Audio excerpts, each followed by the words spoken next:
Balik tayo, Attorney Glenn, dito sa, you said earlier na you have no reason to doubt Colonel Yes. Grijaldo. Grijaldo. Kasi, wala siyang ano wala siyang mapapala eh. Hmm. 'Di ba? Wait. Wala siyang mapapala eh. No. Look. Ate Joey, mga kababayan. He is a colonel. He is a career officer. If he accepted the proposition of the devils, he could have become a general. Or he could become a general. Diba? Yun ang offer ni Bishop Benny Abante. Bishop ang nag-offer, ha? So, he could become a general. For him to speak totally opposite, para lang tinapos na niyo yung career niya. Wala na siyang, he still has 1 more year, di ba? We still has 1 more year na tira 4 years pa. in the service. 4 years pa. 4 years pa. O malayo. Yes, I stand corrected. Oo. 4 years pa. So imagine, kaya nga nag-offer si Bishop Abante na pwede ka pa maging general. Kasi pwede nga. But by saying the opposite of what they want him to say, he's actually, ginurgor niya yung chances niya to become a general. Correct. Ginurgor niya yung chances niya to become a general. That is a hallmark of truth, mga kababayan. Correct. When you are willing to take the repercussion, kung handa mong saluin yung galit ni Lisa Marcos na hindi ka sumunod sa gusto niya, then you must really be telling the truth. Kaya nga sabi ko, kumbinsido ako dyan sa sinabi ni Colonel Grijaldo. He put an end actually to any advancement of his career. Hindi na siya pwede maging general. Kasi hindi naman siya i-appoint as general ni Lisa Marcos eh. Kasi binukelya na nga niya eh. So that's a hallmark of the guy telling the truth. And I would like to emphasize that, no? Kasi itong administration na to, you still have 4 years left. So for Colonel Grijaldo to face this risk and basically, effectively parang in-end up niya yung career niya diyan eh. Sabi nga niya dun sa kanyang affidavit, sir, saan ka, parang tinanong siya kung saan siya pupunta after this, ganun. Well, after this, sir, uuwi na lang ako, magtatanim na lang ako kamote. Alam niya, sweet potatoes. Natandaan ko yun. Sweet potatoes daw itatanim niya. Oo. You see? And in other words, simple lang yung aspirations niya sa buhay. And is willing to take the risk na re-risbakan siya, of which that is very certain sa kamay ni Lisa Marcos. Ayan. Attorney Glenn, this is one of the inconsistencies na lumabas dun sa mga interviews ni Benny Abante at saka ni Dan Fernandez, kasi sa mga interviews ang sinasabi nila na hindi naman daw tinanong si Colonel Grijaldo kasi hindi naman daw siya importante, so hindi naman siya nausisa daw talaga dun sa hearing. In fact, maka-move on naman daw sila dun sa kanilang hearing kahit wala dun si Grijaldo, hindi nga raw nila alam kung bakit siya nandoon, ganon. So dinidismiss nila si Colonel Grijaldo as someone who's not really important, ganyan. And then parang pinapalabas nga na kung ano raw yung sinabi ni Colonel Grijaldo ay parang bakit bigla na lang daw na iba yung sinasabi niya doon sa Senate.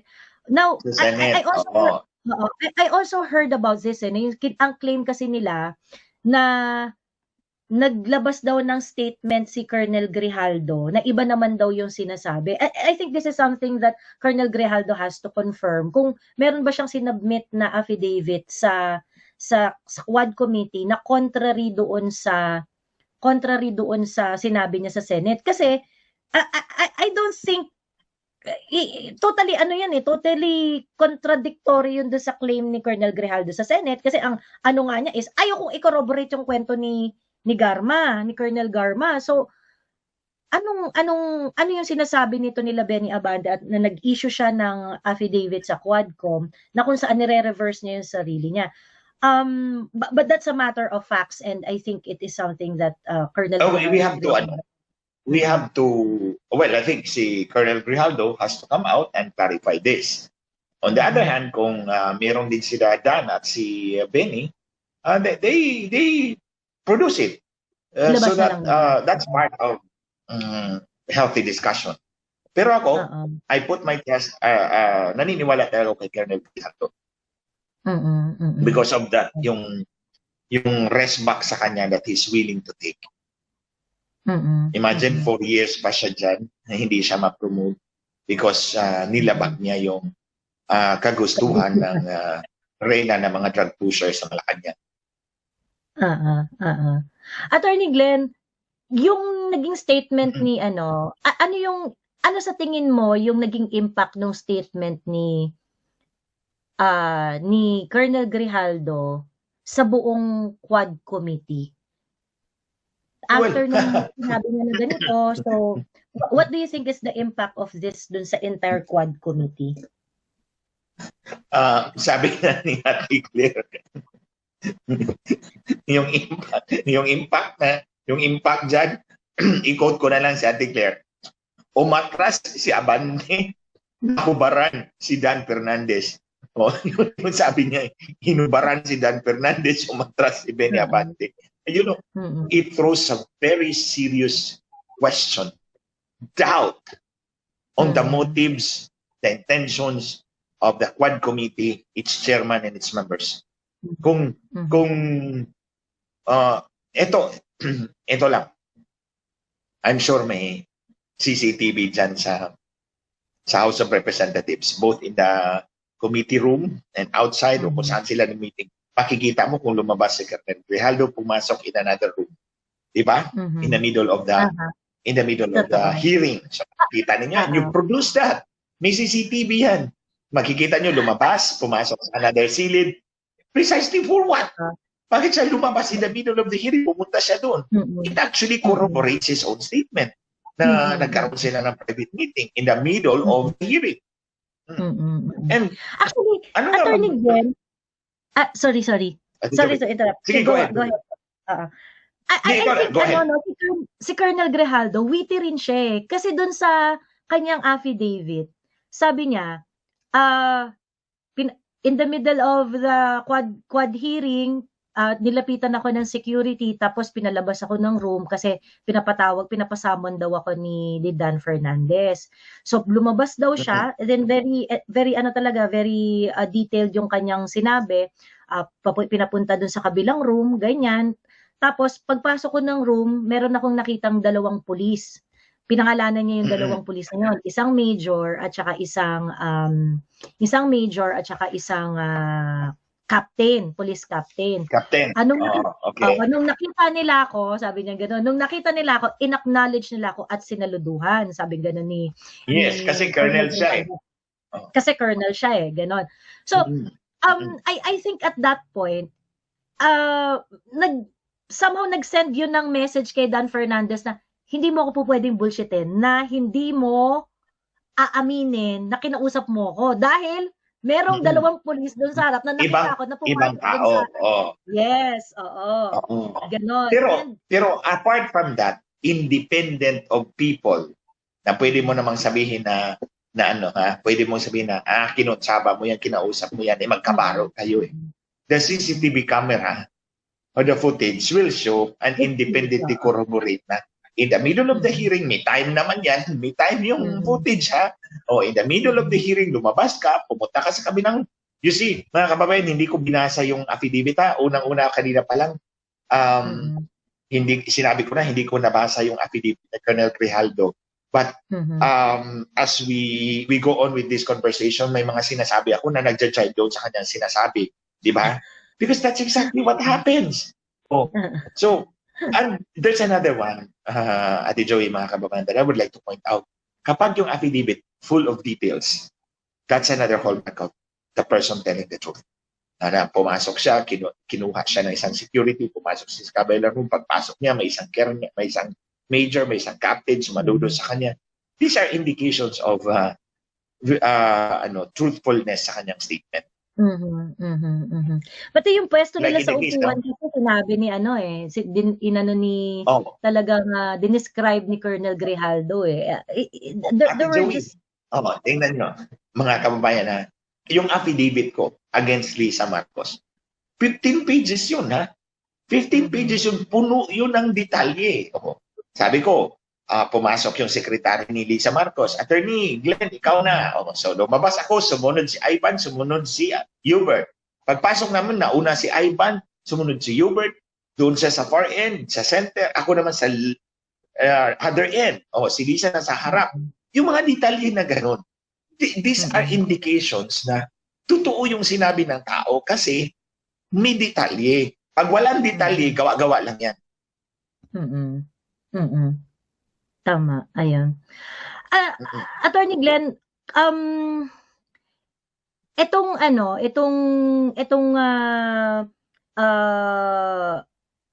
mga sinabi ni Colonel Grijaldo, of course, hindi tingin mo ba ilang beses nangyari ito? Yung ginawa nila kay Colonel Grijaldo, do you think it is also done in the same manner na kasi si Colonel Grijaldo, sabi nila hindi importante. Biruin mo hindi importante pero kinausap nila ng ganon. So do you think na sila ginawa rin nila yung ginawa nila kay Colonel Grijaldo sa ibang mga resource speakers and ano? Ate Joey, mga kababayan, if it happened once, it could have happened twice, 3 times, 4 times, 4 times. God knows how many times. Kasi nakita mo na ginawa nila to eh. Kung wala talagang ginawa sila, they just let the hearing proceed as hindi scripted, spontaneous. Siguro mabigyan natin ng credibility, kahit konting credibility yung Quad Committee. Pero with this, it threw a monkey wrench on their script. Na wala totally. For me kung ako, tanungin nyo, walang credibility yung Quad Committee. Tulad ng sinabi ko, unang-una, saan ba galing yung Quad Committee? Kay Martin Romualdez. Sino bang kapartner ng Martin Romualdez? Si Lisa Marcos. Ito yung mga, sabihin na natin evil. Mamaya, balikan ko yung evil. Kung gaano ka-evil. Yung comment kanina. So, kilala ko to. So, I know na wala tong credibility, and the testimony of Colonel Grijaldo simply confirmed what I have already believed a long time ago, right from the start. And it really shows, no, yung kapag hawak mo yung truth, talagang ano siya, talagang it will really burn kung sino man yung mga nagsisinungaling dito. Kasi ang simple lang naman nung sinabi ang simple lang nung sinabi ni Colonel Grijaldo. Ngayon, umikot yung puwet ni Benny Abante at saka ni Dan Fernandez, and to the extent that they had been telling us a lot of story contradicting kung ano yung mga what ought to be and yung mga inconsistency dun sa mga ginagawa nila. Kasi kagaya nun when you contradict a statement, ang telltale sign ko dyan na the contradiction is true is that short and simple. Short and simple. Hindi yung when you weave a very complicated story. Kasi pag nag-weave ka ng complicated story, naghahanap ka na ng lusot. Totoo. And that complicated story is the complicated story of Dan Fernandez about bato na binibisip daw yung anak niya. May script. Sabi nga niya, may script sila. You see? So, malalaman mo naman talaga kung sino yung sinungaling at sino yung nagsasabi ng totoo. Tulad ng sinabi mo, when you actually hold the truth, wala kang katatakutan eh. Look at me, mga kababayan. I know na totoo yung sinasabi ko. Inamin ni Lisa Marcos na magkakaroon siya ng meeting ng may-ari ng Smartmatic. Alam ko, minanipula nila yung eleksyon ni Marcos Jr. At hindi kasali si Inday Sara doon. You see, wala akong takot na labanan yung the most powerful couple in this country. Si Lisa Marcos at si Bongbong Marcos. And you see, what can they do to me? Wala silang magawa. Because lalaban ako kasi alam kong totoo yung sinasabi niya. Anong sinasabi ko? Pinaninindigan ko yung aking affidavit na that's the truth. And look at them. Mahigit 1 taon. walang sagot. The closest na sinagot ni Lisa Marcos, hayaan na lang natin siya. Nung tinanong siya ni Katunying Taberna, isasampalin ka raw ni Benchong. Sabi, hayaan na lang natin siya. I hope he wins as congressman or governor or something. Parang message ni Lisa Marcos sa akin, tumigil ka, papanaluin kita. Di ba?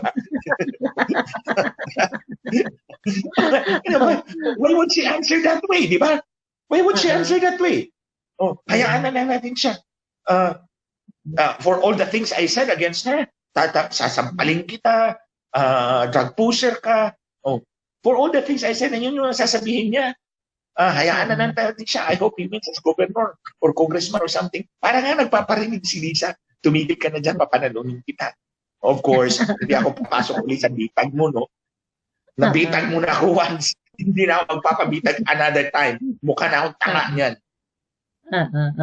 Attorney Glenn, have you heard, it was a report from Net25, merong parang insinuation doon na, well, yun ang kwento nila doon na nakikita daw sa premises si Trillanes and probably has the hand sa mga nangyayari sa Quadcom. What can you say about that? Hindi imposible, no?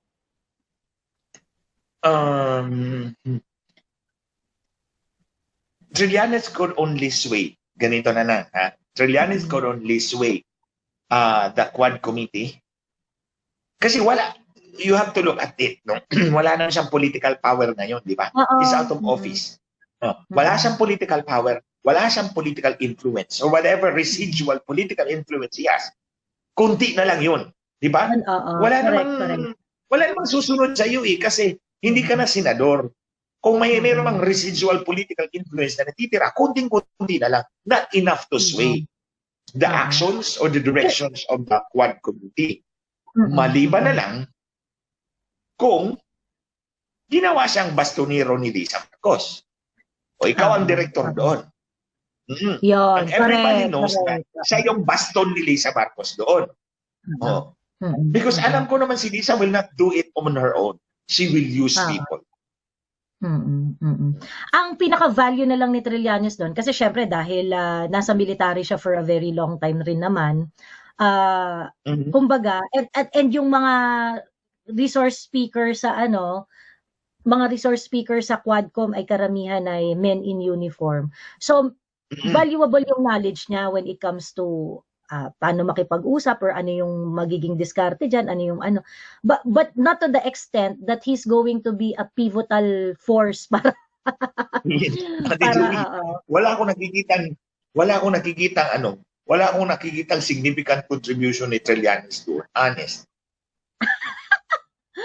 Maliban na lang talaga kung siya yung ginawang baston ni Lisa Marcos. Siya yung kung doktor, di ba? May baton yan. O siya yung baton. O siya yung ginawang baton doon ni Lisa Marcos.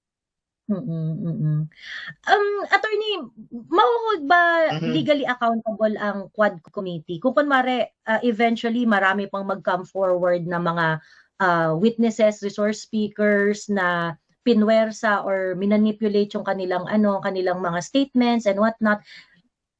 Ano yung mga magiging can the Quadcom be held legally accountable dun sa mga ginawa nila? Ganito, whatever they come up, of course these are committee hearings, so meron yang committee report, di ba? So meron yang committee report.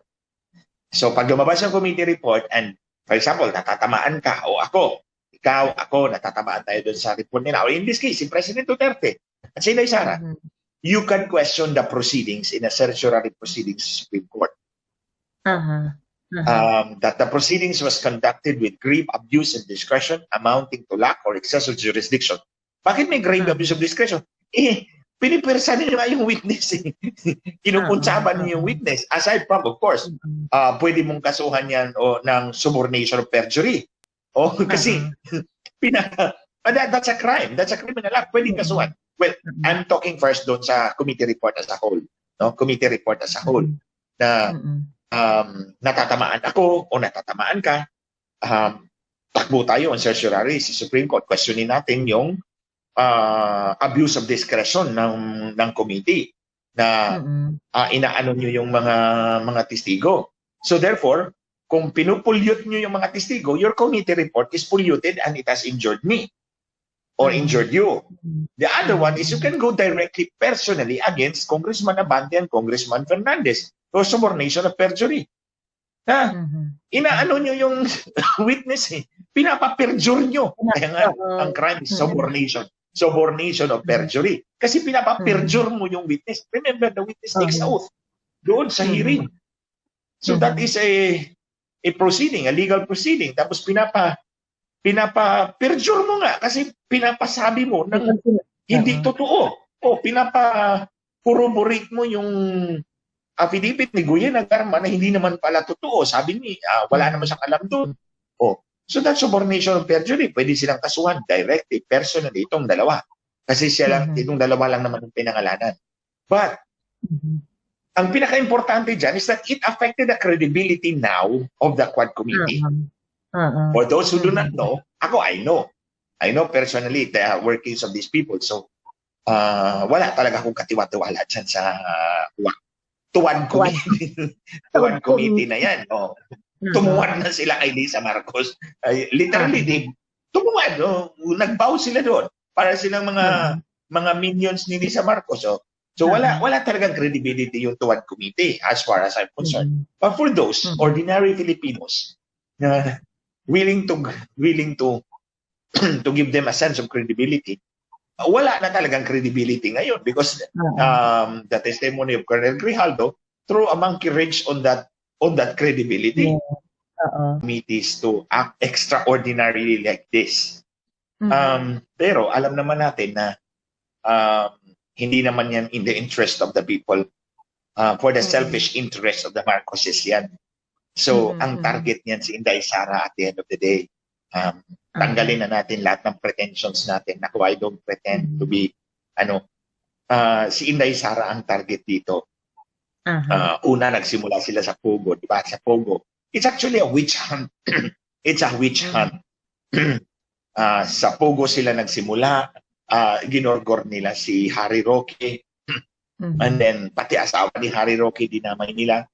Tapos parang pinapalabas nila the Pogo money funded the AJ case, di ba? Parang yun yung connection doon eh. And then, tapos may yung issue nila laban kay Inday Sara, sinali-sali na nila dyan. At the end of the day, this is intended to weaken President Duterte and Inday Sara. Because alam nila na the only viable challenger to the Marcoses remaining in power for a long, long time to come is Inday Sara. They need to nip her in the bud. Kaya nga, there's this talk of impeaching, di ba? Lumalabas na yung impeachment, i-impeach Inday Sara. They have become bolder now. Dati hindi, wala pa yung impeachment na term against Inday Sara. And then they become bolder now na i-impeach, there are grounds to impeach the Vice President. So essentially, ito yung clear and present danger para sa kanila. It's not clear and present danger to the state, to the welfare of the people, but it's a clear and present danger to the continued possession of power of the Marcoses, the drug addict and the drug addict. Agree.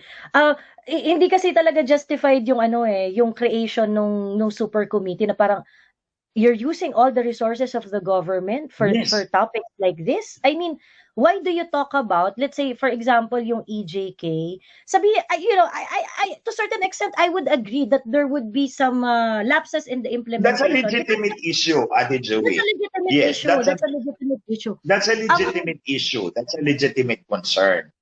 Okay. In as much as meron pang ibang legitimate concern, pressing issue. Ito, mag-imbestiga kayo sa flood control projects na 133 billion, hindi ko pa nahimay-himayan. I'll talk about that later in another setting.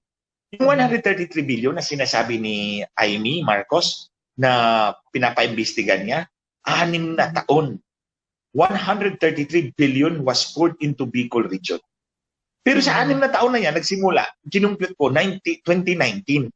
2020, 2021. 2022 kalahati kay President Duterte. So, 3.5 years kay President Duterte, 2.5 years kay Marcos. Pero, yung flood control projects kay President Duterte, nandun lang sa about, hindi umabot ang 20 billion. Hindi umabot yung 20 billion for Bicol na flood control in 3.5 years. 2.5 years lang kay Marcos, more than 100 billion was poured there. Now, ang target natin dyan, ang papanagutin na dyan, dapat si Martin Romualdez at si Saldico. That is another legitimate issue, a more pressing issue, and a clear and present danger na dapat natin pag-usapan, imbestigahan na yun. Because after Christine, andyan na naman si Leon. I'm so glad you brought that up, Attorney Glenn, no? Kasi yung flood control issue, it endangers the life and limbs of the Filipino people. Right, correct. Ate Joey, sabi ko, ito yung clear and present danger to the state and the welfare of the people. Kasi, correct. Sinananta pa lang tayo ni Christine, andyan na naman si Leon. Magdala na naman na yan ng maraming ulan. Magbaha na naman yung mga lugar natin, mamamatay na naman yung mga mga kababayan natin. That's a clear and present danger, mga kababayan. Pero itong sa Quad Committee ngayon, I don't see any clear and present danger. Kung sabihin natin AJK, that's an issue that's in the past. Wala nang clear and present danger today. Ang clear and present danger today, yes, para i-overtime ninyo itong mga issue na ito. Yes. What's the danger that you are trying to prevent here? The trying to Ate Joey, ito nga. Fight against. Ito nga, Ate Joey, ilagay natin in one palm, sa isang kamay. Andito yung AJK. Tapos na to. On the other hand, the issue of floods and flood control. So, ito yung hinaharap natin ngayon. Bakit wala nag-imbestiga sa House of Romualdez? Sa House of Romualdez. Bakit wala nag-imbestiga sa mga committee dyan ni Tambahudas? At especially si Saldico, silang dalawa. Because under Article 6, Section 24, all appropriation bills, all appropriations, tariff, tax bills must originate from the House of Representatives. Although the Senate may propose or amendments or concur. So, lahat ng appropriations bill, lahat ng talaga ng pera ng gobyerno, nagbumula sa bahay ni Tambahudas, sa House of Representatives. So, kaya ang tinuturo ko dyan ngayon, si Tambahudas at si Saldico. Kasi galing sa inyo ang appropriations eh. So, yung 110 billion in 2.5 years, you poured it in Bicol, umulan ng pera para sa inyo, umulan ng baha para sa mga kababayan natin. Correct. That's the clear and present danger na dapat ninyong imbestigahan, hindi yung Quad Committee ninyong mga issue na yan. Tapos na yan, pwede natin pagpalipan yan. There is no urgency there. Ang urgency, itong flood control. And the EJK issue and whatever, like I said, no, I think it's a legitimate issue. It is something that you should look upon if you want to, and then wala namang pumipigil sa kanila na mag-take ng legal remedies. Ay, walang problema yon. Okay yon. Kung merong mga police na nag-step beyond their authority in implementing the war on drugs as ordered by PRRD, walang problema. Let's hold them accountable. Ikulong natin kung talagang hindi sila sumunod sa batas at illegal ang kanilang ginawa. But they make it as if a super issue na make or break para sa mga Pilipino, when in fact, the Filipino, whatever happened during the time of PRRD, approved the policies and governance of the former president already. Kitang-kita naman na po ito doon sa hard data na nagsipaglabasan from different survey firms. Napaka-consistent ng result dito. PRRD during his entire administration enjoyed very, very high trust and approval ratings. Incomparable. Unprecedented. So, ibig sabihin, itong issue na to, hindi itong issue sa mga tao. Yung unprecedented na trust and performance rating niya, satisfaction rating, trust rating, performance rating ni President Duterte, walang bahid yan ng pagbabayad. Hindi tulad kay Lisa Marcos na nagbabayad talaga ng mga survey. Kilala ko yan. Si Lisa Marcos is an animal of political service. Alam ko yan, kilala ko yan. So, you see, yung kay President Duterte, nung nag-survey sila, walang pakialam yung mama doon. Walang pakialam si President Duterte doon. So kung ano man ang lumabas doon, that's the truth from the ground. Yun yung totoo talaga. Mataas yung satisfaction rating niya, mataas yung trust rating niya, walang bahid ang bayad yun. Kasi hindi naman nagbabayad yung mama eh. Well, he doesn't care about that. He only cares about what he will do for his country. Narinig natin yan sa hearing ng Senado.